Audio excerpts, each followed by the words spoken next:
ಅಹಮದಾಬಾದ್ನ air India ವಿಮಾನ ದುರಂತ ಪ್ರಕರಣದಲ್ಲಿ ಗುಜರಾತ್ನ ಮಾಜಿ ಸಿಎಂ ವಿಜಯ್ ರೂಪಾನಿ ಮೃತಪಟ್ಟಿದ್ರು.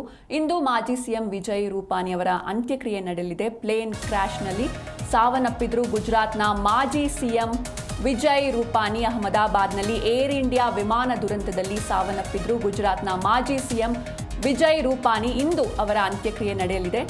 ರಾಜ್ಕೋಟ್ನಲ್ಲಿ ಮಾಜಿ ಸಿಎಂ ವಿಜಯ್ ರೂಪಾನಿ ಅವರ ಅಂತಿಮ ವಿಧಿವಿಧಾನ ನಡೆಯಲಿದೆ. ಸಂಜೆ 5 ಗಂಟೆಗೆ ಸರ್ಕಾರಿ ಗೌರವಗಳೊಂದಿಗೆ ಅಂತ್ಯಕ್ರಿಯೆ ನಡೆಯಲಿದೆ. ಅಹಮದಾಬಾದ್ನ ಆಸ್ಪತ್ರೆಯ ಶವಾಗಾರಕ್ಕೆ ತ್ರಿವರ್ಣ ಧ್ವಜವನ್ನು ಕೂಡ ಕಳಿಸಲಾಗಿರುವಂಥದ್ದು. ಇನ್ನು ಗುಜರಾತ್ನ ಏರ್ ಇಂಡಿಯಾ ವಿಮಾನ ದುರಂತದಲ್ಲಿ ಮೃತಪಟ್ಟ ಮಾಜಿ ಮುಖ್ಯಮಂತ್ರಿ ವಿಜಯ್ ರೂಪಾನಿ ಅವರ ಪಾರ್ಥಿವ ಶರೀರದ ಮೇಲೆ ಹೊದಿಸೋದಕ್ಕೆ ಅಹಮದಾಬಾದ್ನ ಸಿವಿಲ್ ಆಸ್ಪತ್ರೆಯ ಶವಾಗಾರಕ್ಕೆ ತ್ರಿವರ್ಣ ಧ್ವಜವನ್ನು ತರಲಾಗಿದೆ.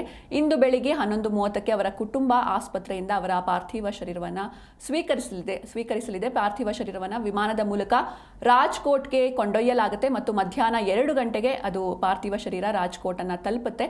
ಸಂಜೆ 5 ಗಂಟೆಗೆ ಸರ್ಕಾರಿ ಗೌರವಗಳೊಂದಿಗೆ ಅಂತ್ಯಕ್ರಿಯೆಯನ್ನ ಮಾಡಲಾಗುತ್ತೆ.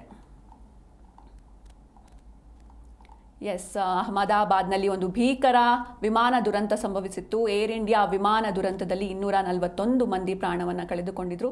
ಜೊತೆಗೆ ಗುಜರಾತ್ನ ಮಾಜಿ ಸಿಎಂ ವಿಜಯ್ ರೂಪಾನಿ ಅವರು ಕೂಡ ಅಹಮದಾಬಾದ್ನಿಂದ ಲಂಡನ್ಗೆ ತೆರಳ್ತಾ ಇದ್ರು ಅದೇ ವಿಮಾನದಲ್ಲಿ. ಈ ವೇಳೆ ಅವರು ಕೂಡ ಸಾವನ್ನಪ್ಪಿರುವಂಥದ್ದು. ಇನ್ನು DNA ಪರೀಕ್ಷೆಯ ಬಳಿಕ ವಿಜಯ್ ರೂಪಾನಿ ಅವರ ಮೃತದೇಹವನ್ನು ಪತ್ತೆ ಮಾಡಲಾಗಿತ್ತು.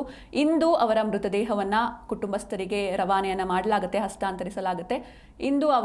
ಇಂದು ರಾಜ್ಕೋಟ್ನಲ್ಲಿ ಸಿಎಂ ವಿಜಯ್ ರೂಪಾನಿ ಅವರ ಅಂತ್ಯಕ್ರಿಯೆ ನಡೆಯಲಿದೆ. ಸಂಜೆ 5 ಗಂಟೆಯ ಸುಮಾರಿಗೆ ವಿಧಿವಿಧಾನದೊಂದಿಗೆ ಸರ್ಕಾರಿ ಗೌರವಗಳೊಂದಿಗೆ ಗುಜರಾತ್ನ ಮಾಜಿ ಸಿಎಂ ವಿಜಯ್ ರೂಪಾನಿ ಅವರ ಅಂತ್ಯಕ್ರಿಯೆ ನಡೆಯಲಿದೆ.